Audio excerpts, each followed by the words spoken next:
All right. Okay. All right. Okay. All right. Okay. Yep. Yep. Yep. Had a heart attack.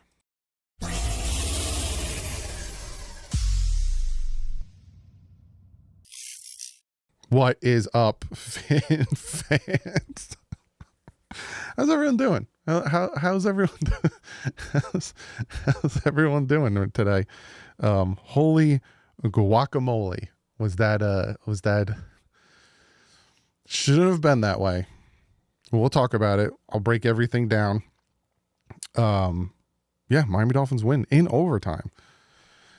Let's jump into this. Talk about stats. Aaron Rodgers, 27 for 39, 339 yards, 1 touchdown, 104.5 passer rating. I think this is his best game of the year, which is sad. Absolutely sad. Braylon Allen, 11 carries, 43 yards. Isaiah Davis, 10 carries for 40 yards. So, they ran on us, but they didn't break. Neither one of them broke 50 yards rushing, really. Over as a team, they broke 83. They more focused on tearing up our secondary. Garrett Wilson, 7 catches, 114 yards. Devontae Adams, 9 catches, 109 yards, and a touchdown. No sacks, which is amazing to hear, especially with Teron Armstead going down with an injury, which I will talk about. And their field goal kicker, 4 for 4, 42-yarder long. Dolphins side, Tua Tagovailoa, 33 for 47, 331 yards, 2 touchdowns, no interception, 104.1 passer rating. Devon Achane, 14 carries, 24 yards. They only had 44 yards rushing altogether. Putrid. Need to do much better than that, but they also did face a very good defensive front, and our offensive line doesn't play well against good defensive fronts. Tyreek Hill, 10 catches, 115 yards, and a touchdown. I think this is his second time all season with over 100 yards receiving. Jalen Waddle, 9 for 99. He was so close to having another 100-yard game. Devon Achane, 6 for 45. And Jonnu Smith, 3 for 44. And the game-winning touchdown in overtime. We had 3 sacks on the game, 1 from Jordan Brooks and 2 from Zach Sealer. And the Sandman. Now, Sandman, he ruffled my feathers a little bit, missed an extra point. Got me a little upset. Coming off of November's special team player of the month, 4 for 4 long from 57-yarder. Did absolutely beautiful. Team stat wise, they had more yards than us, 402 to our 375. Neither team had a turnover. We had more first downs, 28 to their 23. More time of possession by like 50 something seconds. Fourth downs, we were both 2 and 2. They were 4 and 12 on third downs. We were 1 and 9. That isn't good.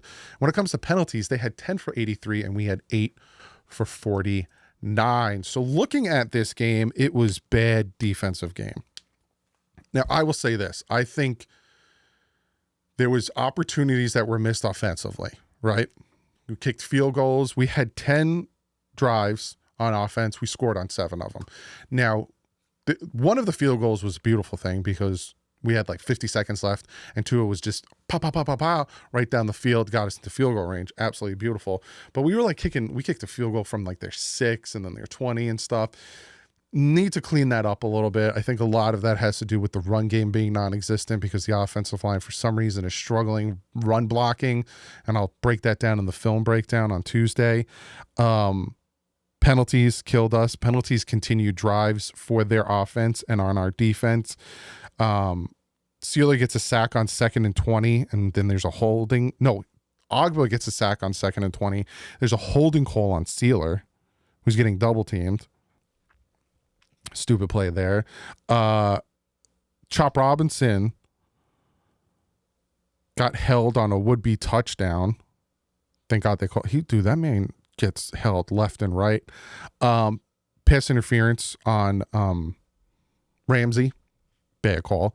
Continues their drive. They end up kicking a field goal.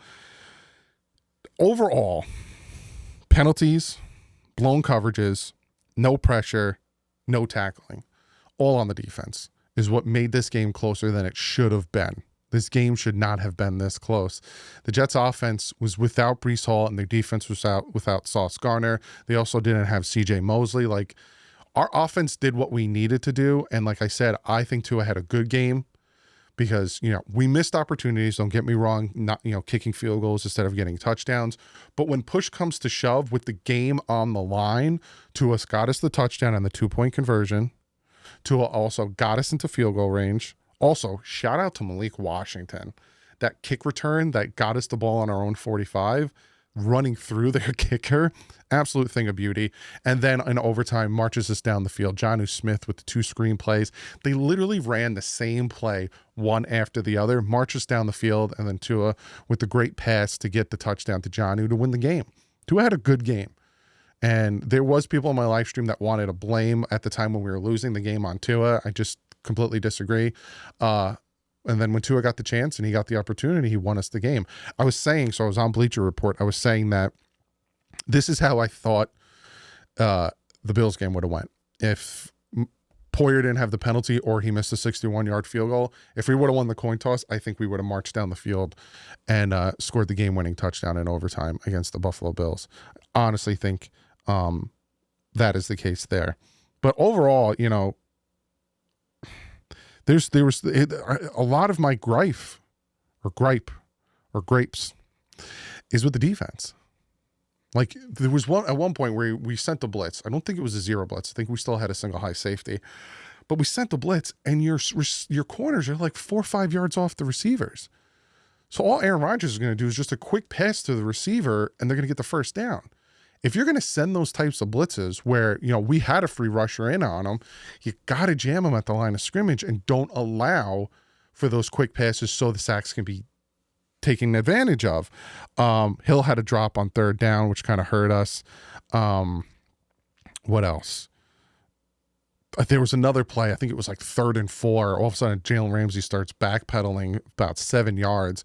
And then there's just a quick out route from Garrett Wilson to get the first down. It was just a lot of like, I don't know if that was like Ramsey's thing or if that was the play call, but it was very confusing and I just didn't make any sense to me. But, you know, you look at this team, you look at the Dolphins, right? They had 10 extra days to get ready for this game. The Jets haven't won since Halloween against the Houston Texans. Sauce Gardner was out. CJ Mosley was out. Hall was out. The last time the Jets won in Miami was December 15th of 2015. And this game was so close. This game was like nerve-wrackingly close, nail-bitingly close. And it shouldn't have been. 3rd and 20. 3rd and 20. This play killed me. And they allow a completion to make it 4th and 7 to kick a field goal to take the lead and make it 29-26. 26-23. Like that. Just no sense. No sense at all. The defense just struggling. Miscommunication, drops on offense. That one punt, it was just Tua threw a pass to Hill that he was expecting it to be an out. Tua ran it in. Hill ran it in. Miscommunication. And there's a drop pass from Tyreek Hill that would have been a first down. Horrible blocking on running. They need to clean this up, man. They need to clean this up. You're about to face the Houston Texans. Then you got to face the 49ers. Then you're going to go to Cleveland. And then you're going into the Jets. If you want any chance, and again, I'll reiterate this so people can hear the words that are coming out of my mouth. I don't think they're going to win the next 4. Nor do I think they're going to win a playoff game. So I don't think they're making the playoffs. But if you want any type of chance, opportunity, whatever, to get there, you have to win the next 4 games. You have to go 10-7. Because if the Dolphins, the Ravens, and the Broncos all are sitting there at 10-7, the Dolphins win the tiebreaker over all of them, and they get the 6th seed. If you want any chance or opportunity, if the Dolphins and the Broncos have the same record at 10-7, you win the tiebreaker. So, you know, the Broncos are going to be facing the Colts. We need the Broncos to win that one because then they got a hard matchup against the Chargers and some other teams. So, you know, right now, the teams that we need to lose aren't playing. The Colts aren't playing. The Broncos aren't playing. The Ravens aren't playing. The Texans aren't playing. Tonight we have the Chargers versus the Chiefs. Obviously, we want the Chiefs to win to keep our playoff hopes alive.